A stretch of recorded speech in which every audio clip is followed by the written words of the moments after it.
inú mi o, ìyá mi, yẹ mo dára, ìyá mi. Arọ́lákẹ́, ìyá mi inú. Kí ló mú ọ? Kí ló ṣe ọkọ mi? Kí ló dé? Kí ló ṣe ọ nínú? Kí ló dé? Àbùlà ò lè wọ́n nínú. Ìyá mi inú kó mi. Mo dáràn. Inú kó mi o. Kí ni wàá ṣe sí báyìí ìwọ Ọlọ́run? Inú kó mi, ìyá mi, ọ̀tá mi. Ṣàlàyé tó bá jẹ fún mi lẹ́yìn àbùlà. Ọ̀tá mi ti fẹ́ kú, ìyá mi. Ọ̀tá mi ti fẹ́ kú. Ó dá pàtó àwọn tó yá máa lọ ilé ìwòsàn yá máa tó yá rọ́jú ọkọ mi já rọ́jú dákun mi mú mára káfíńdé lẹ́kọ̀ọ́.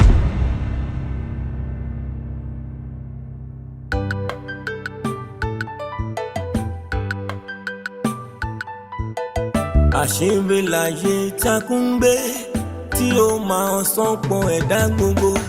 àṣírí láyé takúngbé tí ó máa sẹ́ni kankan. ayé yìí kò máa jọra wọn, kò lè yé, kò ní yé, kò ní yé wa táyé àfitán. òkùnkùn lọ̀rọ̀ yìí ó tí èèyàn pẹ̀ dá. òkùnkùn bá ìmọ́lẹ̀ wọ̀ yá já o. ta ni ó bá nìkan mọ́lẹ̀ sókùnkùn ayé? àṣírí lọ̀rọ̀ yóò. a ó ti ṣẹlẹ̀ ayé sí tá máa mi tá ò ní fẹsẹ̀ kọ́. a ó ti ṣẹlẹ̀ ayé sí torí òní mi kò yé wa o. tíbi tirẹ̀ máa ládáyé èmi ò mọ̀ bóyá gbogbo ayé máa mọ̀ yẹn. ire ibẹ̀ ni kò kàn sí mi, ibi ibẹ̀ lèmi ò mọ̀ fẹ́ o. life is mystery, believing that I'm praying for good mi ò fẹ́ bí. bó tilẹ̀ wù kẹ́sìn sáré tó ó ní ẹ̀rẹ́ tó lè sá nínú ayé. òdòdó rẹwà lóòótọ́ ẹ dákun kò mà ní pẹ́ rọ. màyò ọ̀pẹ ò bá ti dójú ọ̀mù, àsìkò ló sọ wọ́n di gbàgbó. má pẹ́ tèmi níyà mi ò fẹ́. má pẹ́ tèmi níyà mi ò máa fẹ́ o. ìṣòro tága jẹ̀mí mi lọ, ọlọ́run mi ò máa fẹ́ ní tèmi. òkùnkùn láyé takùn gbé, ìwọ nìkan ló lè tàn mọ́lẹ̀ sí. òkùnkùn lọ̀rọ̀ yìí ó tí ó yẹ nìkan. ọ̀rọ̀ àṣírí mi o. a ó ti ṣẹlẹ̀ ayé sí tá máa mi tá ò ní fẹsẹ̀ kọ́. a ó ti ṣẹlẹ̀ ayé sí torí òní mi kò yé wa o. tíbi tirẹ̀ máa ládáyé èmi ò mọ̀ bóyá gbogbo ayé máa mọ̀ yẹn. ire ibẹ̀ ni kò kàn sí mi, ibi ibẹ̀ lèmi ò mọ̀ fẹ́ o. life is mystery. wo orúkọ rere ó sàn ju wúrà òun fàdákà lọ, nítorí pé orúkọ ẹni ní ṣàfihàn irú ẹni téèyàn jẹ́ àti irú ilé tí ẹni bẹ́ẹ̀ ti jáde wá. bẹ́ẹ̀ ni ìyá àgbà. ìdí nìyí tó ṣe pàtàkì láti dáàbò bo orúkọ, nítorí ohun tí ayé bá mọ̀ nípa èèyàn àti irú ìwà tí ẹni bẹ́ẹ̀ bá ń hù nígbà tó wà láyé, òun ni wọ́n máa sọ nípa rẹ̀ nígbà tó bá kú tán. ìdí nìyí tí wọ́n fi máa ń sọ wípé orúkọ ọmọ òun nìjánu ọmọ.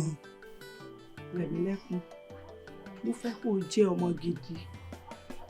mo fẹ́ kó o máa ronú jinlẹ̀ kó o tó dáwọ́lé nǹkan. mo fẹ́ kó o rí wípé àwọn tí ó bá ṣe ọ́ láǹfààní àti àwọn tí ó fà ọ́ lọ́wọ́ sókè ni mo fẹ́ kó o máa bá ní ìbáṣepọ̀, nítorí pé ìwàkíwà tó bá hù yóò jẹyọ nínú orúkọ rẹ.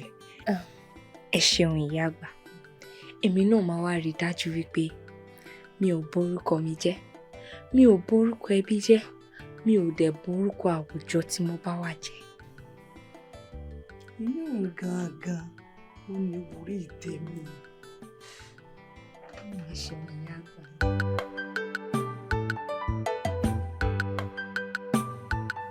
Once again, I would like to welcome everybody to this meeting. You're welcome, sir. And inú mi dùn pé mo pè ní ẹ̀jẹ̀ tí jẹ́ mi. I must say that I am very, very happy with everybody. And I must also say that látìgbà tí mo ti ń bá team yìí ṣiṣẹ́, I mean, I have been inspired, by your work ethic, by your efficiency, and by your effectiveness. I want to tell you all that you're doing well, and most especially lórí project tó wà níwájú wa yìí. That's talking about the Sustainable Development Project. Èyí tí à ń work lórí tá fẹ́ present fún federal government. I want everybody to be on their toes. All hands on deck. But relax. This is the time to bring our A game, to the party. This is the time to ensure that orúkọ tí company yìí ti ní that it build, we must be able to sustain it.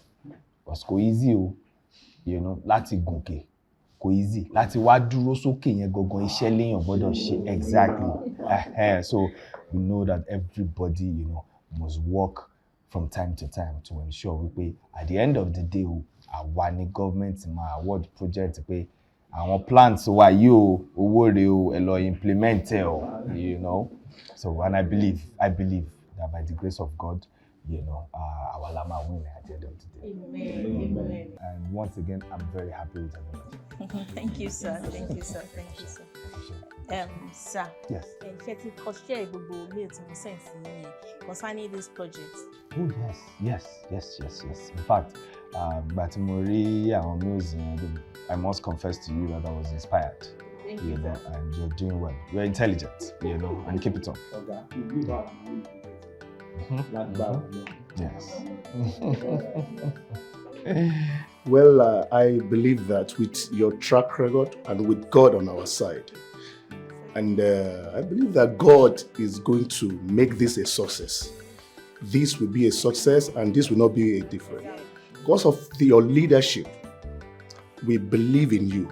Since you have been leading this team, you have been a success upon success, and this will not be with a different. Amen. So, Amen. Yeah. Fi ń dá wa lójú wípé nílé iṣẹ́ wa yìí àwa làwọn ọmọ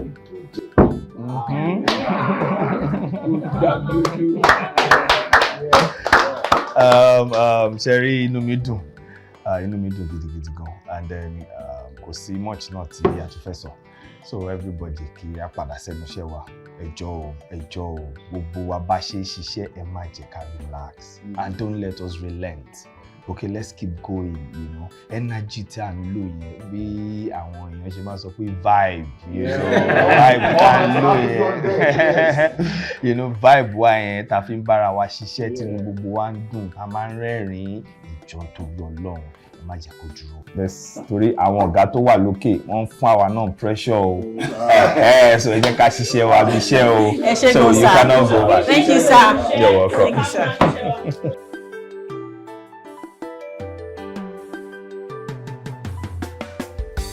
Rẹ̀mílẹ́kún ọkọ mi, èmi àti àǹtí rẹ̀ Bíọ́lá a sọ̀rọ̀ kan lánàá. Nípa ọ̀rọ̀ ẹ̀kọ́ rẹ ni, ó ní tó bá parí lábúlé wa níbí, kó wá lọ parí ìyókù nígboro lọ́dọ̀ rẹ̀. Ẹbí wọ́n ti wá sọ fún mi. Bẹ́ẹ̀ ni, Yorùbá ní a kì í rí ní ṣagbára. A kì í rẹ́ni tí ó ràn ni lẹ́rù ká ní kò lọ́rọ̀ nú.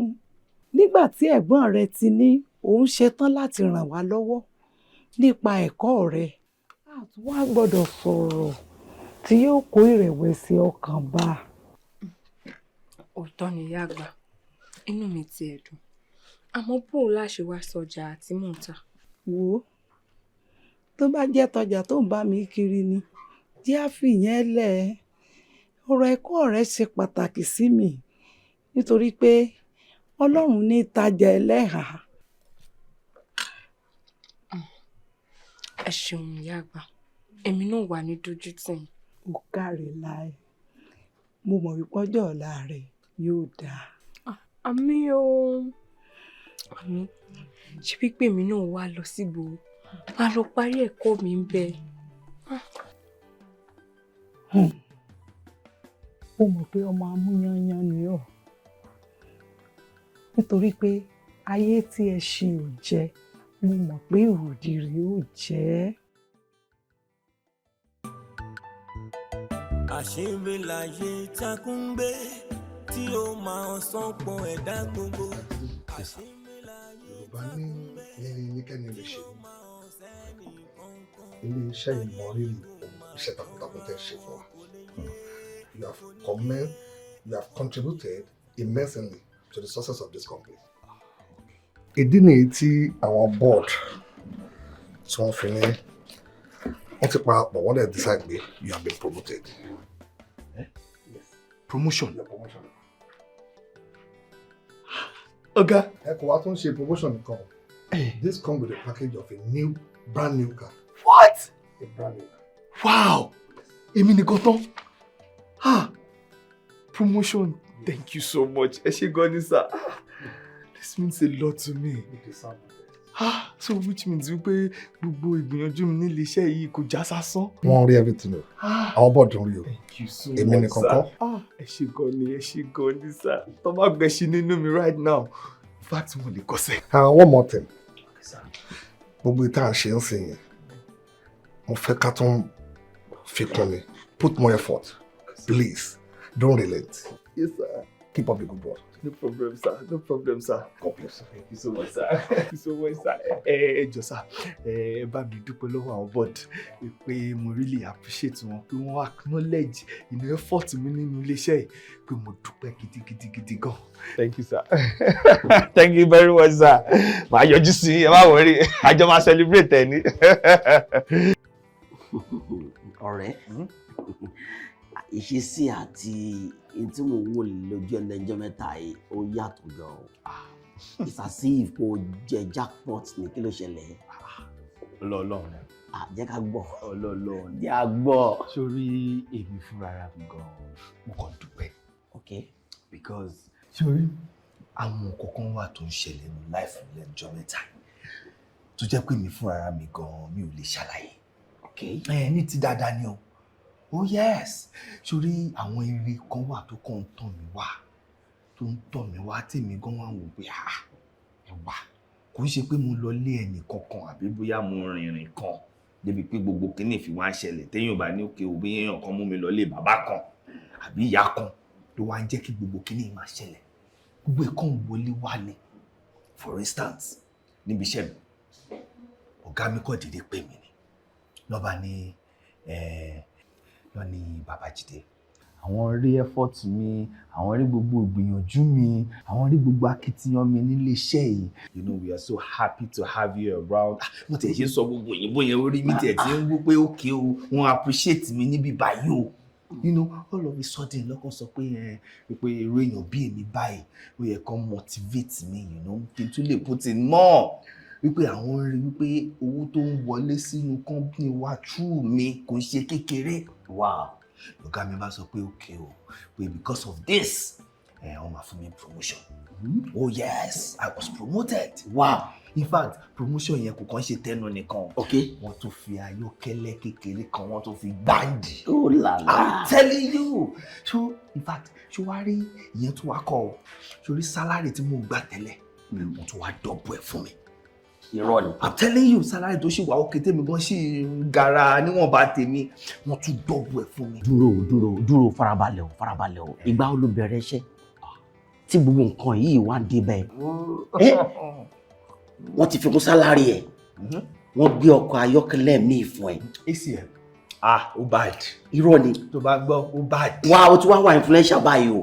Because tẹ́lẹ̀ gan owó tó ń gbà gan à ń yọ̀tọ̀ mi lórí ẹ̀. Ọlọ́run mà tóbi gan. Ọlọ́run tóbi. Wow. Now nǹkan tí mo fẹ́ sọ fún ẹ rèé o. Orí kó ti wá influential báyìí. Ìfọ̀kànbalẹ̀ ti dé báyìí o. Má gbàgbé o, you have to be giving back to the society. O ní láti máa ràn wọ́n yàn lọ́wọ́ o. Torí pé ìfẹ́ kan tẹ́lẹ̀ náà ó láwọ́. Bó ń sìn tọ́lọ́run tuntun wá ṣàánú ẹ̀ sí, o gbọ́dọ̀ máa ràn wọ́n yàn lọ́wọ́ sí o. Torí pé tó bá hawọ́ mọ́ pẹ̀lú bó yẹn ṣe pọ̀ sìn tí gbogbo gẹ̀gẹ̀ títí pọ̀ báyìí tó wá wò pé mi fẹ́ fún yàn èmi nìkan ni, it won't pay. Tọrọ wà nǹkan tó sọ. Tí ó pé Ọlọ́run gan sọ nínú Bible wípé tá a wá èèyàn tóun dá tá a bá yin òun á raise stones. Yes, non-living things. Non-living things láti yin òun. Definitely. So definitely tèmi bá wá refuse láti ran àwọn tó wà lẹ́yìn lọ́wọ́ tó ṣe ń bọ̀ lókè, Ọlọ́run máa raise ẹlòmíì tó máa ràn wọ́n lọ́wọ́. 100. Ìtìjú ló máa jẹ́ fúnra wa báyìí. Ibẹ̀ yẹn gangan ló ti gbọ́dọ̀ make sure pé you give out to the society. Àwọn tó bá rí pókù díẹ̀ káàtó fún, you give it to them. Ṣé you understand? Ọlọ́run máa ràn ẹ́ lọ́wọ́ láti ṣe. Wọn ló dẹ̀ ní lọ sẹ́yìn láíláí. Àgbéga tó máa bẹ̀. Jaido, tá a bá ti kúrò níbí báyìí, a lọ sí club day. It's worth celebrating. But ọ̀rọ̀ tó sọ yẹn ó sì ń. Ó ti yí ẹ̀ náà. Bàbá rẹ̀ ní bálà. Ọlọ ò kí ń yá. Ọlọ ò lè yá. Kọ́lọ́ ràn mí lọ́wọ́. Àmì ìwọ fi ẹlẹ̀. Kọ́lọ́ ràn mí lọ́wọ́. Àwọn bá wa níṣẹ́ rẹ̀. Wow.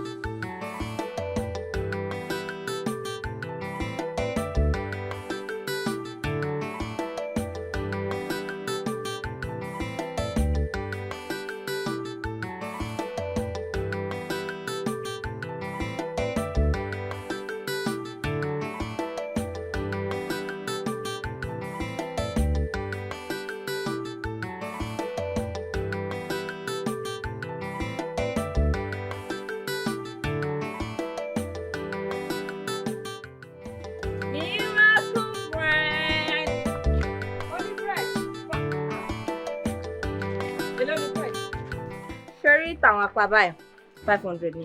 Àwọn tó wà láàrin tó 200. Ilé mo fẹ́ ràn ẹ 200 nìyẹn.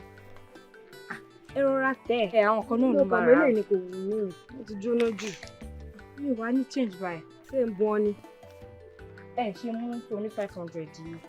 Tí bá dé ti ń padà bọ̀ lọ́sàn-án máa fún yín ní change. Wá fún mi change mi lágbára. Máa fún yín. Ẹ tiẹ̀ wá gbèrú mi. Ó yẹ kó o lè dá gbé o. Iṣẹ́ ni láti mọ ní lọ ló yà. Ẹ má bínú. Ẹ pẹ̀lẹ́. Wine butter bread. Wine butter bread. Miracle bread.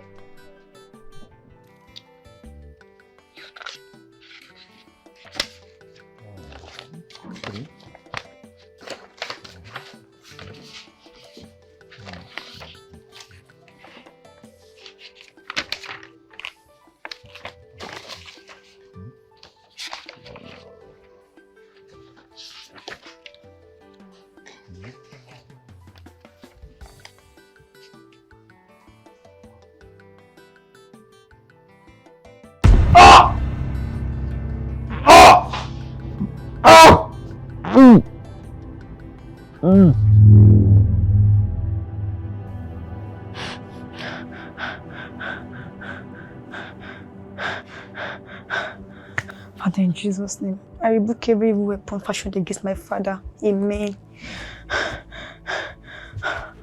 Daddy.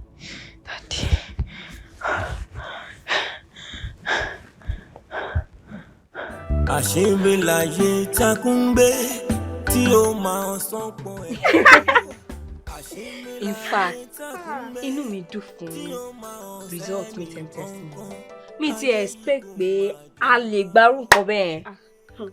Ṣé wo mọ̀ pé ìrẹ́jẹ ò sí nínú fọ́tò? Bí wọ́n bá ṣe jókòó báyìí, bẹ́ẹ̀ ló ṣe máa báyìí. Ẹ̀yin ò dẹ̀ lè gbin àlùbọ́sà kó máa retí àti ká ẹ̀fọ́.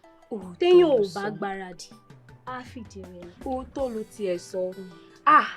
I prepared so hard for this test. Likewise myself. Bí bẹ́ẹ̀ kọ́ ni, nǹkan tá à ń sọ ìkọ́ la máa sọ. Especially that maths. Hey! Well, ká ṣá máa dúpẹ́ fún. Kí ni? Fẹ̀mí lẹ́kún. Ayọ̀mídé. Wo, mo lọ ráṣìírí kan tí mo fẹ́ sọ fún. Gbọ̀rọ̀ mi dẹlẹ́rù, mo ń gbọ́ o. Grandma kẹ. Grandma jáde wọlé tí lè dé. Ìkan lára àwọn ọkùnrin tájọ wà nílé ẹ̀kọ́. Ó ní kí n bá òun jíṣẹ́ fún ẹ pé. Pé kí ni o? Pé ìfẹ́ ń pa òun bí ọtí.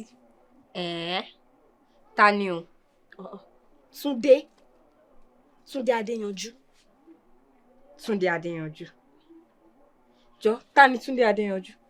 Túndé Adéyanjú tẹ́gbọ́n rẹ̀ náà jólùkọ́ nílé ìwé. Tó kúrú kan báyìí. Níyẹn náà. Jọ̀wọ́ ọ̀rẹ́ mi. Kí ló kì ìwọ náà láyà tó fi rò wípé o lè wá bá mi sọ̀rọ̀ ọ̀rọ̀ bẹ́ẹ̀? Ó lẹ́ni tó rán ni níṣẹ́ là ń bẹ̀rù. A kì í bẹ̀rẹ̀ níta máa jẹ fún. Òótọ́ ló sọ. Àmọ́ ṣé o tún wá rántí wípé àìmọṣẹ́ kọ̀ a máa ṣàkóbá fẹ́ni nígbà mi. Jọ̀wọ́ ọ̀rẹ́ mi Ayọ̀mídé. Kí ló kì ẹ́ láyà tó fi rò pé ọ̀rọ̀ ọkùnrin o ló wá ku rẹ̀mí lẹ́kún? Mo mọ̀ pé ìwọ gan-an ò ní gbàgbọ́jẹ láyé fún. Wẹ́nu ẹ̀, ó mọ̀ ló wá sọ fún mi. Ó fi tiẹ̀ ṣe ń ṣe.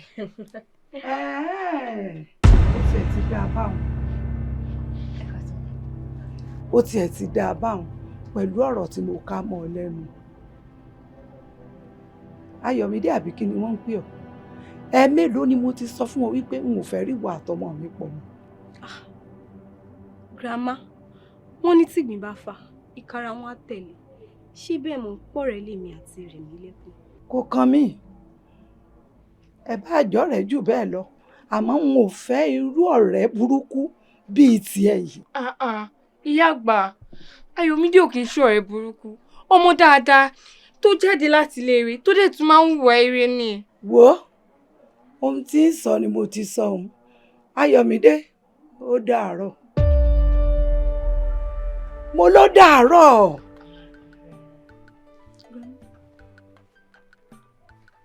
A máa ríra lọ́la ṣùgbọ́n. Ìyá àgbà, èmi ò nífẹ̀ẹ́ sí àwọn bàbá yòó, mi láìkẹ́. Ẹ mọ orúyọ tí Ayọ̀mídé jẹ́ sí mi. Ẹ mọ̀ pé kórìí kò sí lára mi jẹjẹ́ dẹ̀ mo ń gbé kí n ṣọmọ bẹ́ẹ̀. Èdè wa ń ṣe bẹ́ẹ̀. Ọkọ mi, gbogbo ohun tí mò ń ṣe fún àǹfààní rẹ náà ni. Fún àǹfààní mi kọ́, ìyá àgbà, fún àǹfààní mi kọ́. Ìfẹ́ inú ilé ẹ̀ ṣe, nǹkan tó wù ilé ẹ̀ ṣe. Ọkọ mi, ọmọ òpó múlẹ́rọ, mọ́jà lẹ́kùn, òpó rọ́ṣọ́, òpó gbàjà, wò mí lójú, wò mí. Àṣírí láyé takùn gbé tí ó máa sán pọ̀ ẹ̀dá gbogbo. Allah go. Yes. Say, Nifem, má jẹ́ kẹ́rù bá ẹ rárá o. Ó dá mi lójú pé bóyá múvì tó wò kó tó sùn lánàá àbí nǹkan tí bóyá orí lórí fóònù ẹ kó tó sùn lánàá òun ló fà tó fi lárúurú àlàbá yẹn. It was probably in your subconscious, and subconscious èèyàn wà very powerful. In fact, ó máa influence reality gbà mí téèyàn bá wà very careful. Ọkọ mi, mi ò sọ pé o right o, but you know, èmi kàn feel pé sometimes àlá máa ń jẹ́ bí ìṣípayá látọ̀dọ̀ Ọlọ́run náà. You know, nǹkan tí èèyàn bá pay attention sí, Ọlọ́run lè máa fi àlá máa fi draw attention èèyàn sí. And then ṣorí nǹkan tó bá máa ṣẹlẹ̀ lọ́jọ́ iwájú náà, whether ní dáadáa bóyá ní dàkejì, Ọlọ́run lè máa fi àlá sọ fún èèyàn náà, so that is it that we, you know, work towards it, pray against it, or we hope for it. My love, àlá tó ń ṣe sọ̀rọ̀ pa èyí, kò sí any form of direction àbí bí guide nínú ẹ̀. Irú àlá bẹ́ẹ̀ máa máa dẹ́rù bà ní. Kò dẹ̀ sí nǹkan kan bẹ́ẹ̀. ó certain wípé movie tó wò lánàá ló fà. And I tell you, mo máa ń wọ̀n ní àwọn horror movies tó máa ń wò yẹn, mo máa ń sọ fún ẹ wípé kò yé máa wò wọ́n mọ́. Effect ẹ̀ òun ló ń rí. You need to stop it. Okay? All right. So in fact, gbogbo ọ̀rọ̀ àlá dẹ́rù bàyàn, I really don't like the kind of atmosphere don't create. Okay? I want us to go out right now. Yes, let's just go out and just have fun. All right? Where are we going? Okay, so let's just go inside and freshen up and change, okay? So ma'am, disturb her. There's nothing problem. Movies don't win. You need to change it. We have come out educational movies. So to I want to movies to you know. If you want to be a scientist, you keep watching scientific movies, you know. Movies you come out with me, educational ones, okay? You have nothing to don't worry, okay? You're good. Yeah. Hello. I'm a Kaleo. Èmi nìyẹn o. Àlàáfíà ni mo wà wá dé ọlá ọkọ mi. Èmi nìyẹn.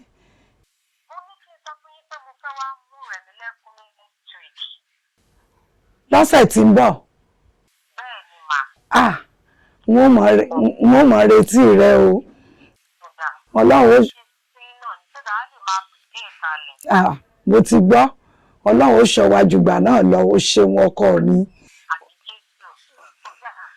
Ó dàárọ̀ o, ó dàárọ̀ o ṣeun o.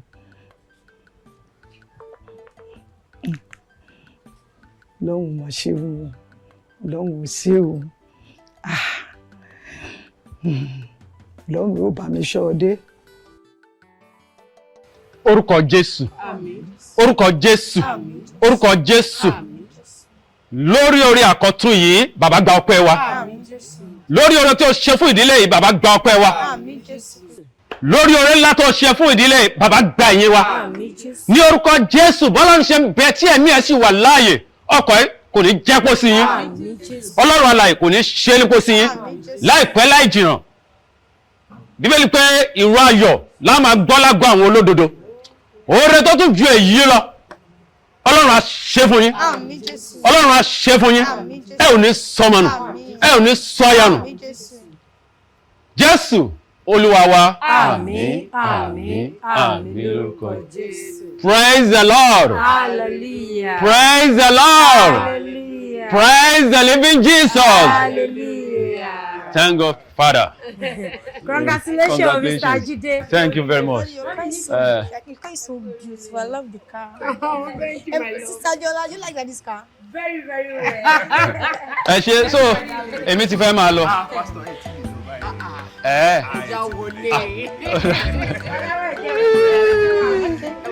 Okay.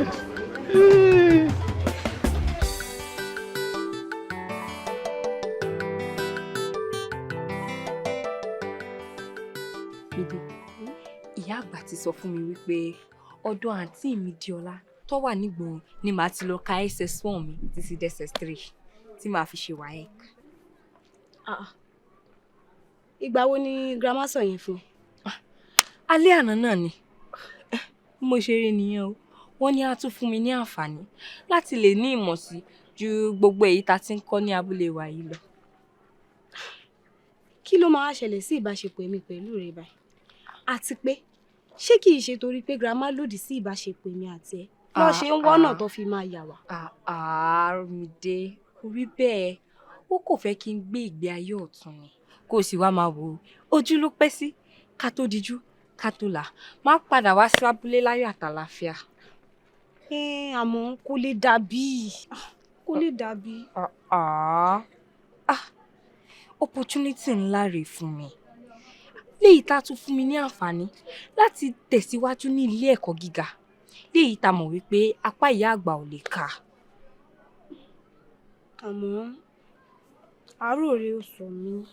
Èmi náà mọ̀. Ṣé ọ̀rẹ́ wa wà ní forí ṣánpọ́n báyìí? Wọ́n sọ bẹ́ẹ̀ mọ́. Ọ̀rẹ́ wa ò lè forí ṣánpọ́n torí inú lọ̀rẹ́ wà. Kì í ṣe ká fi múrin mú nìkan. Màá wá máa yọjú sí ẹ lóòrèkóòrè.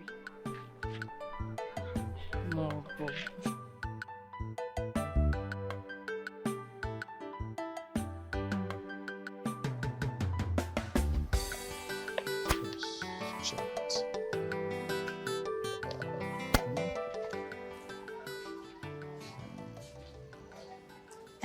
Ọ̀gá. Yeah. Mo ní kẹ́ bá mi wo.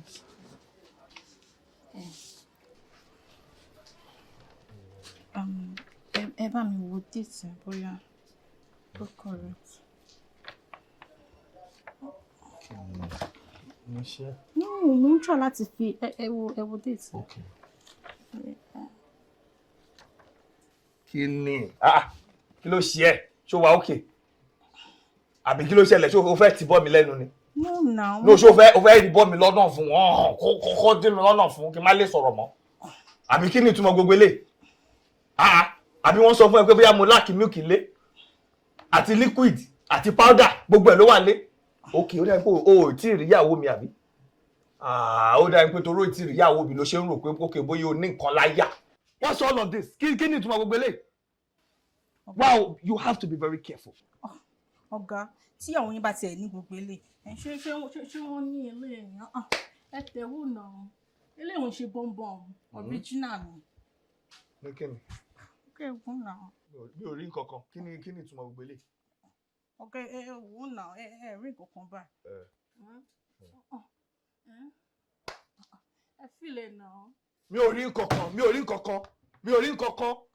Àbí òun ni gbogbo pálapàla tó kéwé ni ẹwòdì tó ń ru gbogbo ẹ̀ sí mi. Mi ò rí nǹkan mi láti gbogbo eléyìí o.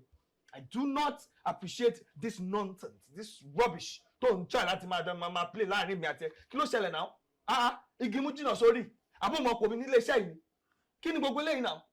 Okay, bẹ́ẹ̀ ṣe máa ń ṣe tẹ́ máa fi ń gain promotion rẹ̀. Ẹ rò pé tẹ́ bá ti gbé súnmọ́ àwọn ọ̀gá kan wọ́n máa tètè mọ bó ṣe máa fast track promotion yín kẹ́ lè tètè gòkè àbí? I am not like that.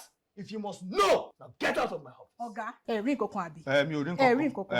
Ẹ dẹ̀ máa rí nǹkan. Kí ló ń kí tó wọ bọ́m̀bọ̀ mi? Àbí kí ló ń tó ń yí sọ́tún tó ń yí sótì?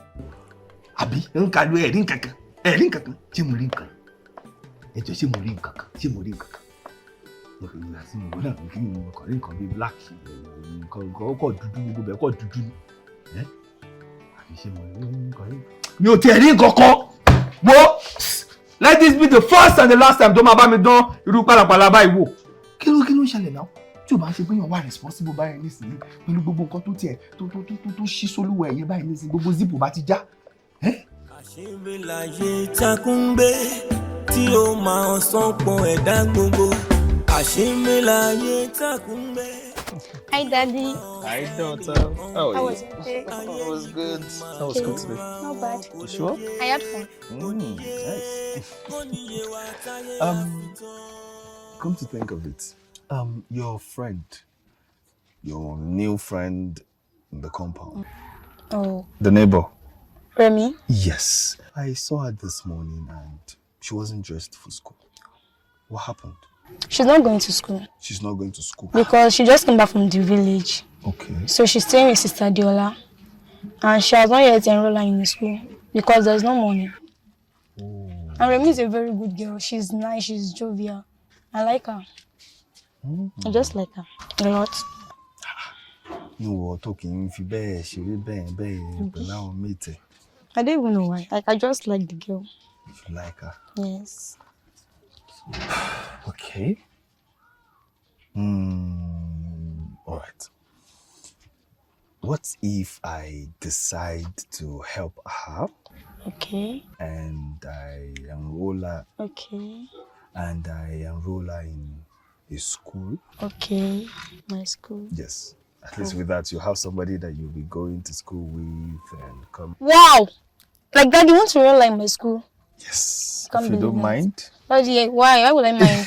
I like the girl a lot. I will be happy if she's in my school. Really? Yes. I mean, you have somebody to be going to school yes, with I have and a be coming schoolmate, together, yes. you know? That'll be better. Thank you, sir. You're welcome. You're welcome. Anything for my daughter? I love you, Daddy. I love you too. Thank you so much. All right, so. Mr. Jide, Anike I heard about the contract from Obawambego International Limited. Yes, sir. That it has been awarded. Benz. So why don't you give me the details? Lóòótọ́ ni sá, ó yẹ kí n ti wá bá yín láti ṣàlàyé àwọn kọ̀ọ̀kan fún yín. but àwọn nǹkan kan ló rú mi lójú ni tí jẹ́ kí n wá báyìí torí according to the last mail tí mo gbà látọ̀dọ̀ wọn ní wọ́n ti award contract yẹn but ìyàlẹ́nu ló jẹ́ sí mi wípé kò ṣàwá lọ award ẹ̀ fún bẹ́ẹ̀ ni torí mo ṣe ń suspect ó dàbẹ̀ ní pé foul play kan wà bẹ́ẹ̀ bíi politics fẹ́ máa play wá. Stop, don't give me that. How dare you say there is a politics in iṣẹ́ tó yẹ pé nǹkan tá a gbà yín fún yẹn you and your team and in all ramifications we are qualified and overqualified for this contract. So why do we lose it? Kò yé mi náà sá. Kò lè yé ẹ títí dé o. Ìgbà tẹ́ ẹ ṣe dáadáa, èmi ni àwọn board rán. I gave you a promotion letter and you are promoted. Wọ́n fún ẹni mọ́tò tuntun sí. Ẹ torí pé o ṣe dáadáa náà ni. Now this time, how will you miss this kind of contract? A band ṣọmọ nǹkan tó attend mọ kìíní. Yes sir. Ó rú èmi náà lójú náà nítorí mò ń wò pé gbogbo nǹkan tó béèrè lọ́wọ́ wa la fún wọn. In fact, àwa ni best nínú àwọn tó kọ proposal fún contract yìí. So bóyá wọn ṣe wá fún wa tó jẹ́ pé lómi ni. In fact, mo bá ìkànnú àwọn staff wọn sọ̀rọ̀ tó ń jẹ́ kí n máa mọ̀ pé òun ti ń rò lọ́kàn òun pa wá lọ́ máa fún. But ó ní ìyàlẹ́nu ló jẹ́ fóun náà all of a sudden pátòkè ni directive yẹn ti wá pé wọ́n kàn change ẹ̀ all of a sudden ni. So kò yé mi gan sir but I can assure you pé we are on it. We are working on it. Better. Yes sir. You better work. Yes sir. Please. We are working. Yes sir. Work on it. Yes sir. We are working on it sir. Yes. Me and you will go. You are still smiling. Me and you will go. Is it funny? That's not the correct thing. Nife. Mommy. Is that how to correct somebody? Mommy, but she's fond of making mistakes. When you want to correct somebody, you correct them in love. Okay, ma'am. You of all people know that Rome was not built in a day. Thank you, Mommy. You're welcome. And next time, it's not me and you. Okay, so we have two types of pronouns. We have the subjective pronouns and the objective pronouns. Now, the subjective pronouns are the ones that perform the action, while the objective pronouns are the one on the receiving end of the action. Do you get what I mean? So you say you and I. Okay. Second person pronoun comes first. You and I. You and I. Okay. We'll go there. Do you understand? Okay. Thank you, Mommy. Nife, apologize to her. I'm sorry. It's okay.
So it's just a mirror.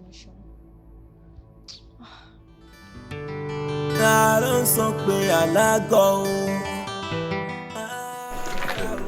Mr. Kola, fáìlì tí ọ̀gá ní kẹ́ gbé fún mi lánàá mo ti gbé fún yín padà bí?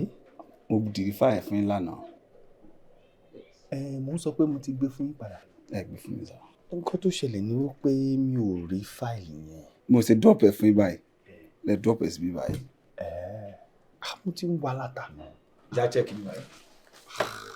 Mi ò rí náà ní iṣu. Wọ́n rò pé bóyá mo ti mú fún yín padà.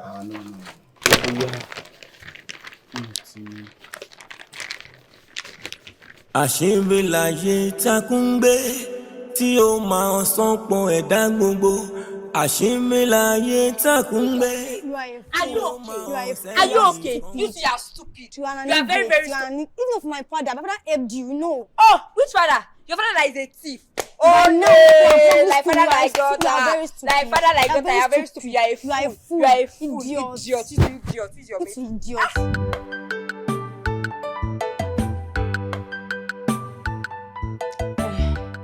Rẹ̀mílẹ́kún, lóòótọ́ àràlágọ́ ni, but ṣé wàá tí nífẹ̀ẹ́ mi ń jà ni?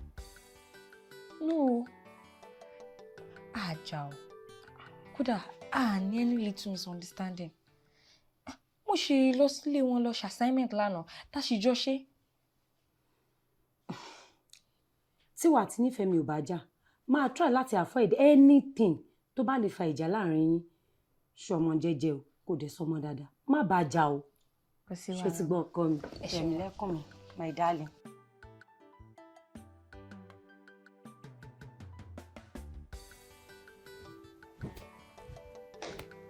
Baby.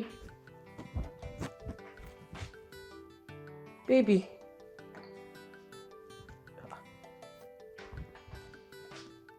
Ọkọ mi.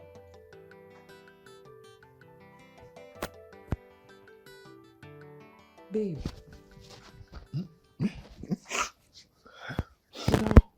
Kí ló ṣe? Kò sí. Kò sí kankan.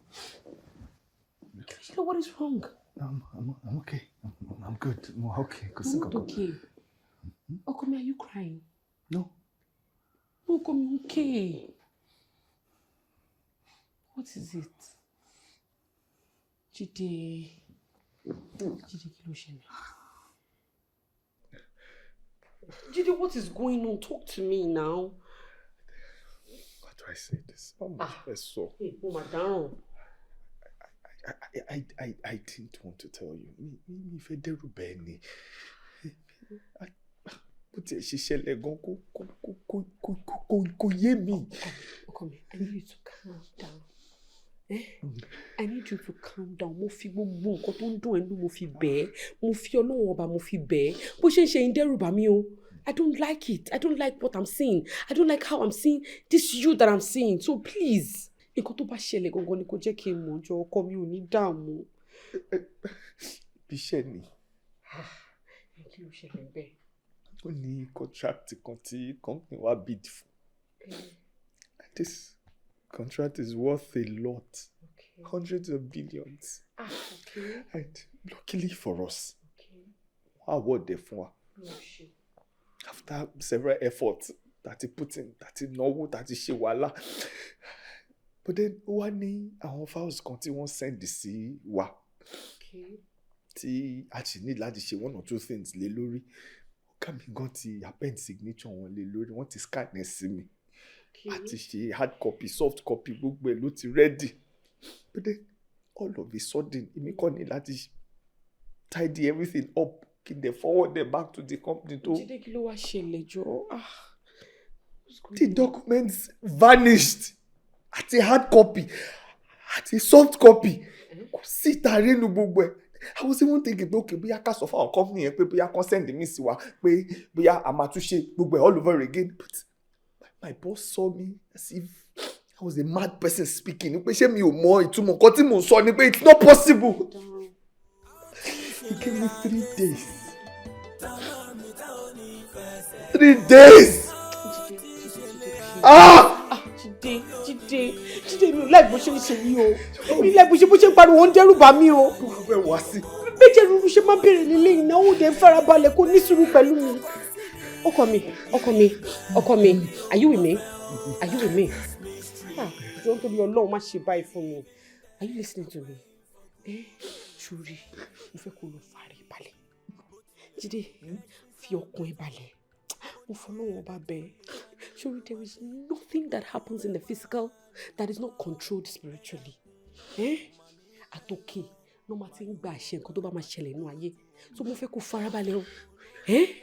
Ṣorí contract yìí, gbogbo files tó ń sọ yìí, gbogbo ẹ̀ lọ́lọ́run máa bá mi wá rí. Jẹ́ kí mi dọ̀dọ̀ pastor. Èmi á dọ̀dọ̀ pastor. Ṣorí mo gbà pé àdúrà kò sóhun tó ṣe tìrì. A máa wá jáde ni. Ọlọ́run tó wá àké jáde nínú mi, ó máa wá jáde fún wa. Just please. I cannot know how you're feeling, but I need you to calm down. Mo máa lọ sọ́dọ̀ pastor, ọ̀rọ̀ ìdí ẹ̀ máa níyànjú.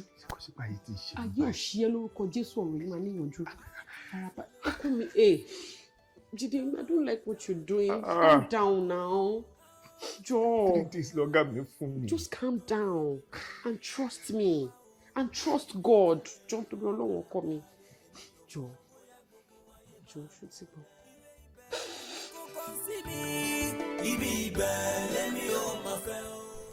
Have you noticed anything strange in your apartment? Like anything strange lately? No. Like, I've been hearing a voice in our apartment like for days now. Like that voice is so scary. Kí ni ohun yẹn sound like? Like what does it sound like? I can't really describe the voice because that voice kì í ṣe ohun tó yẹ kí èèyàn máa gbọ́. The voice is like a low mournful moan, and it makes me feel uneasy. But ó lè jẹ́ clock àbí alarm tẹ́ set nínú ilé. Clock? No, jàre. Mo ti wo everywhere nínú ilé. Kì í ṣe any clock ló ń dún. Kì í ṣe any clock. In fact, mo kọ́ rò bí ìjì ni like wind. But later mo sọ̀rọ̀ bí apartment yẹn ni voice ti máa ń dún. Ṣé o ti wá béèrè lọ́wọ́ mọ́mí àbí dáàdì? Mi béèrè lọ́wọ́ wọn torí àwọn gan sọ̀rọ̀ pé àwọn gbọ́ any voice. Wáyé káwọn náà ti ẹ̀ gbọ́. Ó yẹ kán lè sọ fún mi pé àwọn gbọ́ nǹkan báyìí. Because l'apartment wa a kì í gbọ́ any sound. Nothing is anything but. Don't worry, calm down. I'm a one cautious. No man, do ba mi gan. I'm a one cautious. Yeah, let's go. Uncle Kamala.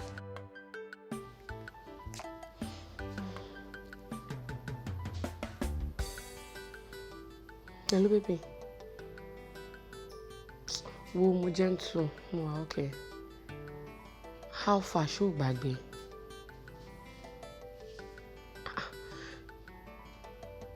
Kí ló mean now? Mo sọ fún ẹ pé pastor ní pé kí n padà wá. Ká dẹ̀ jọ lọ. Àtijọ́ sọ kíní now. Baby, wá ṣe máa sọ pé ó ráyè. Ó lè máa sọ pé ó ráyè, o mọ bí kíní ṣe wà important tó now. Báwo mo ṣe máa dá lọ now?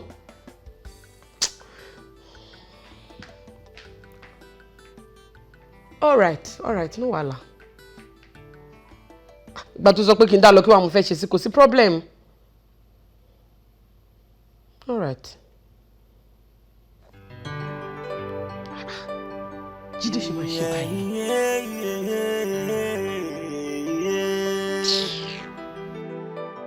Ọ̀rọ̀ ṣe dùgbẹ̀dùgbẹ̀ ní. Ọ̀rọ̀ ṣe. Ọ̀rẹ́, Jídé. Now I'm talking to you now. Kí ni way out báyìí? Ṣé tí bá mo way out ṣé máa tún wá wá báyìí? Ṣé tí bá mo way out ṣé mi ti ní bẹ̀rẹ̀ sí ní máa rìn síbẹ̀ ni? Mi ò mọ way out náà nìkan tó wà lẹ́yìn. Àbí báwo la ṣe fẹ́ sọ ẹnu wo mo fẹ́ fi báwo mo ṣe fẹ́ rí because ọ̀gá mi ní ìsìtì fún mi deadline. Mi ò mọ way out, mi ò mọ bí mo ṣe fẹ́ ṣe, mi mọ bí tí mo fẹ́ gbé gbà bí mo ṣe wà. Calm down. Ṣé kíní yìí ò wá spiritual báyìí? Feelings tí mò ń ní ó dàbí kò ṣojú lásán o. Ìgbà wo ló gba promotion náà? Ṣé kò dẹ̀ ṣe pé àwọn colleagues ẹ níbi iṣẹ́ náà ń bí ìfẹ́? Because I don't understand.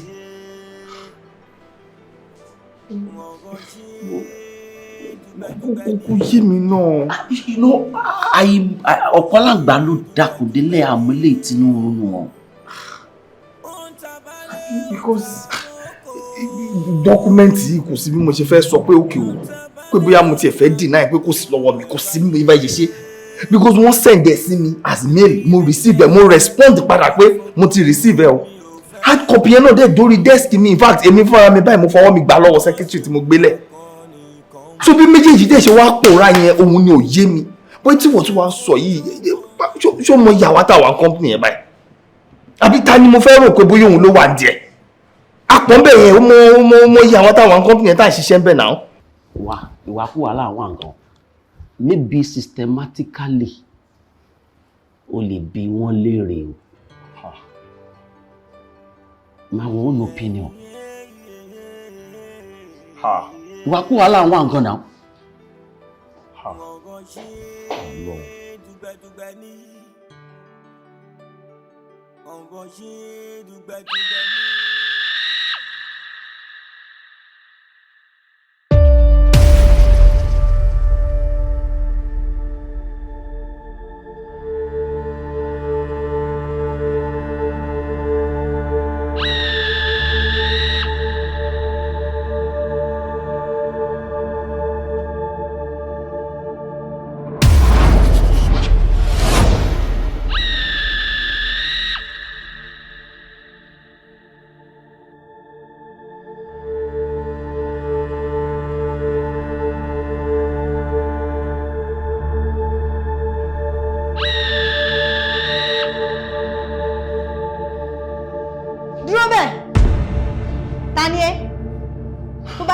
àti wọlé lásán afara kásá.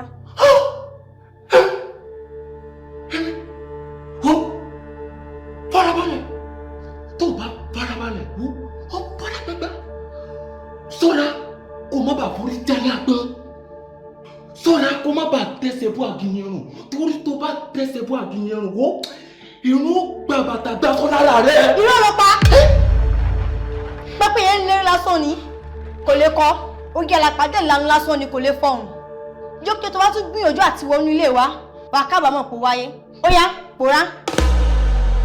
Believing that I'm praying for good mi ò fẹ́ bí. ó ní believe with that spirit mo máa sọ fún máa gbowó kó fara fojú rí lánàá. kí lẹ wá jọ sọ tí ẹ dúró náà ṣó ti sọ fún mọ́mí àti dáàdì. mọ́mí àti dáàdì gbà wọ́n mi lè sọ fún wọn torí wọn believe in superstition wọn ní dá mi náà. kí ló wá bá sọ tó fi ṣúọ̀ fún ẹ pé kò tún ní padà wá mọ́. èmi mà tí wọ́n ní pé tó bá tún padà wọ́n máa tẹ̀yìn. tí wọ́n ní. jọ ṣé wọ́n ní agbára kan tó fẹ́ fi bàjà tó bá padà wá ní àbí kí ni. ṣàfihàn sílẹ̀ báyìí it's a secret. ṣé wọ́n fàṣẹ ṣàṣàmẹ́tì tó ń gbé fún wa náà. mi ò tí ṣe o mo gbé ìwọ náà ló máa ń ẹ̀dùn mi pẹ̀lú english yẹn gbẹ̀yìn wá tún ní mo sọ mí à ń yù. ṣé mi bá ti wá ṣe ni tó bá ti bẹ̀rẹ̀ mi ò ṣe ni. ọ̀rẹ́ báwo wá ni.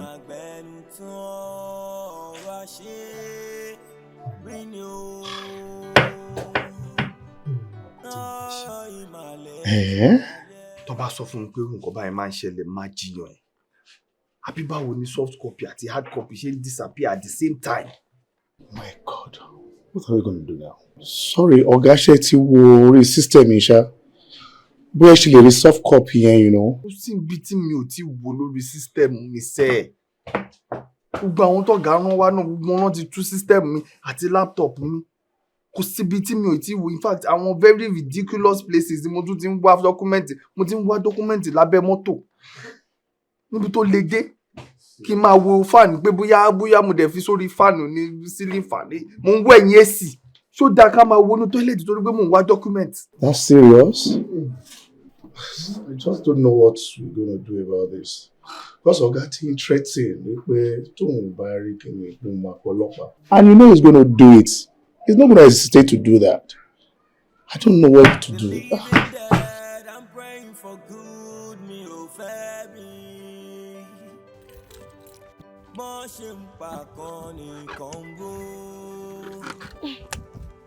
wọ́n ṣe fojú kan ra wọn níbi ìṣẹ̀lẹ̀ o. Èrè yìí máa gbẹnu tán ọ̀rọ̀ àṣẹ rí ni o. Hello? Yes, èmi náà ni mo ń sọ̀rọ̀. What? Police station bíi ti báwo?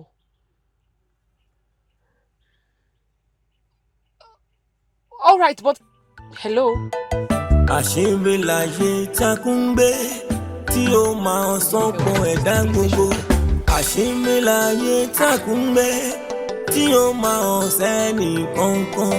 Ayé yìí kò máa jọra wọn, kò lè yé, kò ní yé, kò ní yé wa táyé àfitán.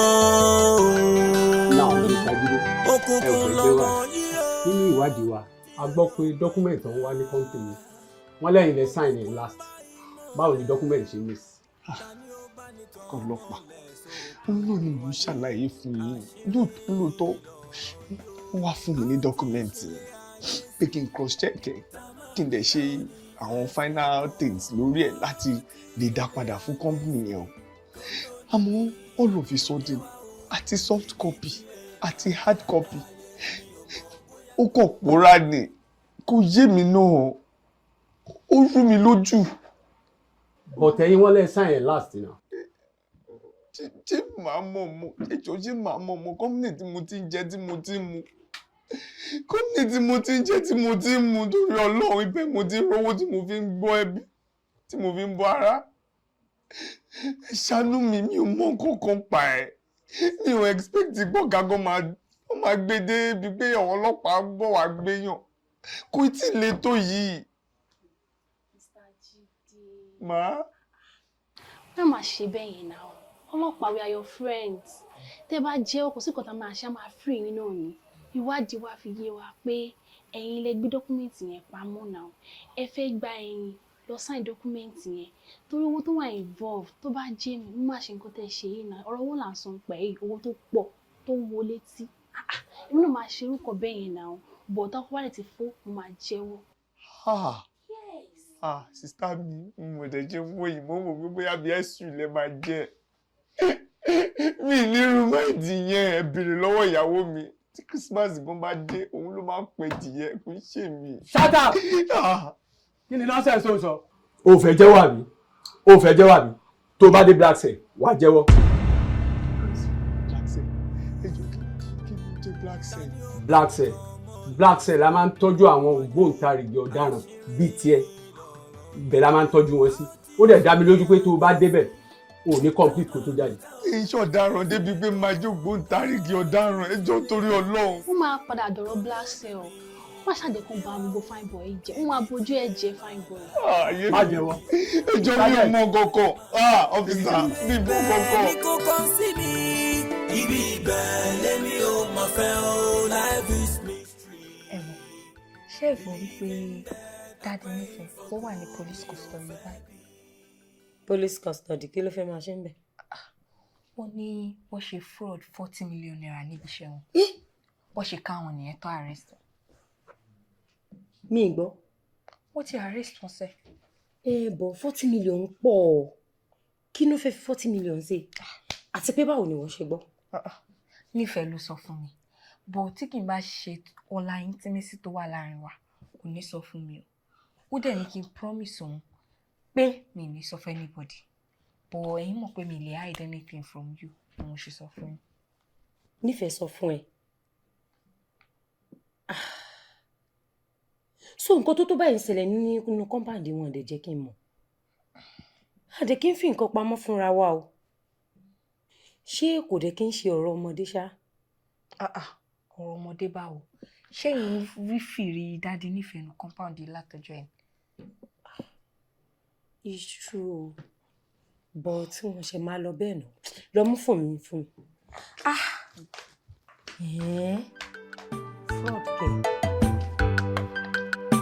Ṣé máa ní ilé tó wà? Jésù Olúwa wa. Àmín, àmín, àmín lórúkọ Jésù.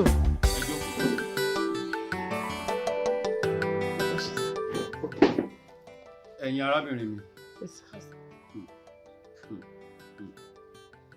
ẹ wo ṣe rí ọkọ yín tẹ́ ti torí ẹ̀ wá bí Olúwa ń jẹ́ kó yé mi pé ọkọ yín ti kí ọwọ́ bọ àjàgà ẹ̀ṣẹ̀ tó wúwo ṣé wá rí gbogbo ìṣẹ̀lẹ̀ tó ń ṣẹlẹ̀ sí ọkọ yín késekése ni o kàsàkàsà bàbá késekése ń bọ̀ lẹ́yìn o.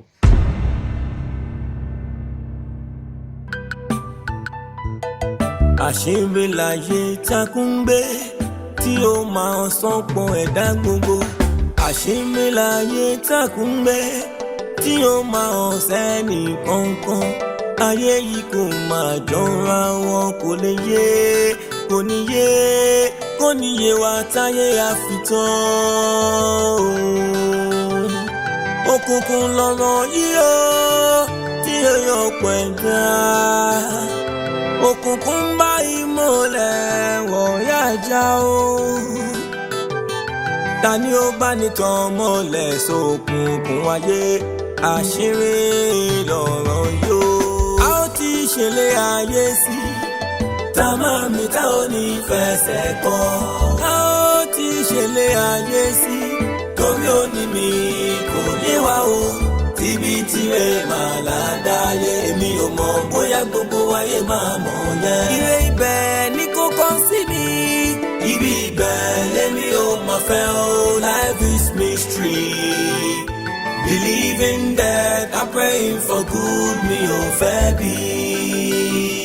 bó tilẹ̀ wù kẹ́sìn sáré tó ó ní ẹ̀rẹ́ tó lè sá nínú ayé òdòdó rẹwà lóòótọ́ ẹ dákun kò mà ní pẹ́ rọ màyò ọ̀pẹ ò bá ti dójú ọ̀mù àsìkò ló ń sọ wọ́n di gbàgbó má pẹ́ tèmi níyà omi ò fẹ́ má pẹ́ tèmi níyà omi ò máa fẹ́ o. ìṣòro tága jẹ̀mí mi lọ ọlọ́run mi ò máa fẹ́ ní tèmi òkùnkùn láyé takùn gbé ìwọ nìkan ló lè tàn mọ́lẹ̀ sí òkùnkùn lọ́rọ̀ yìí ó tí ó yẹ nìkan ọ̀rọ̀ àṣírí mi ó a ó ti ṣẹlẹ̀ ayé sí tá máa mi tá ò ní fẹsẹ̀ kọ́ a ó ti ṣẹlẹ̀ ayé sí torí ó ní mi kò yé wa o tíbi tirẹ̀ máa ládáyé èmi ò mọ̀ bóyá gbogbo ayé máa mọ̀ yẹn. ire ibẹ̀ ni kò kàn sí mi ibi ibẹ̀ lèmi ò máa fẹ́ o life is mystery believing that I'm praying for good mi ò fẹ́ bí. bàtí wáyé wá rí láàrí ọ̀yẹ̀yẹ̀ oníyẹ kádàrá ẹni láyé àmọ́ tí bíbá.